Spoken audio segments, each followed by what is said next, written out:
Bismillahirrahmanirrahim. Bismillahirrahmanirrahim. Assalamualaikum warahmatullahi wabarakatuh. Jumpa lagi ke channel saya. Masih sama iaitu hari Jumaat 23 Januari 2026 Masihi bersama dengan 4 Syaban 1447 Hijrah. Sekarang pukul 5.50 petang. Seperti biasa, video dari report kita untuk hari ini.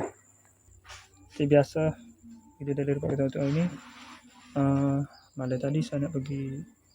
Saya pergi mana? Saya ingat dah. Berapa hari video dari report?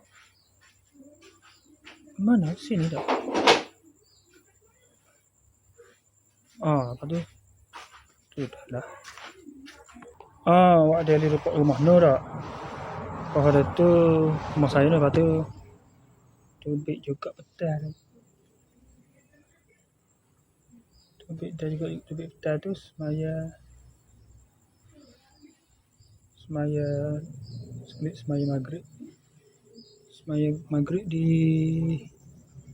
semaya syak dah semaya maghrib di rumah Nur. Di mana? Tak ingat buat sini kau mari buat sini kau rumah ni, tak ingat dah. Lepas tu sampai semaya maghrib dan semaya syak di nulah di masjid.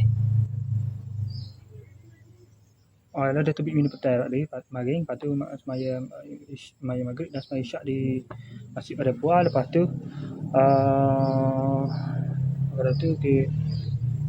singgah pada Fikri terus lah. Singgah pada Fikri sampai dah pukul 11.40 malam baru balik ke rumah.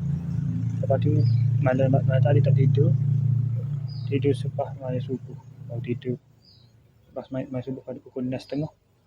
Lepas tu baru balik maya telefon edit video Facebook apa.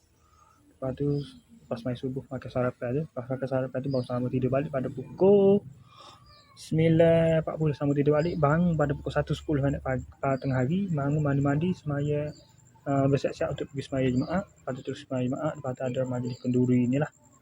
Kenduri ni.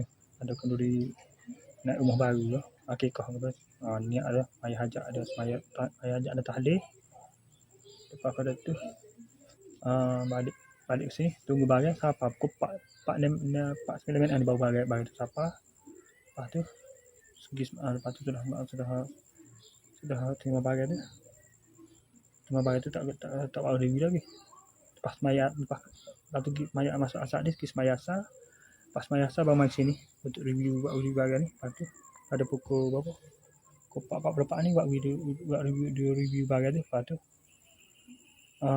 pukul 5.50 pukul 5.44 buat review barang siapa pada pukul 4.9 minit. Lepas tu 5.50 ni barulah buat video dari report ni. Okay, saya ada saja untuk sesi video dari report kita untuk hari ni. Assalamualaikum, jumpa lagi.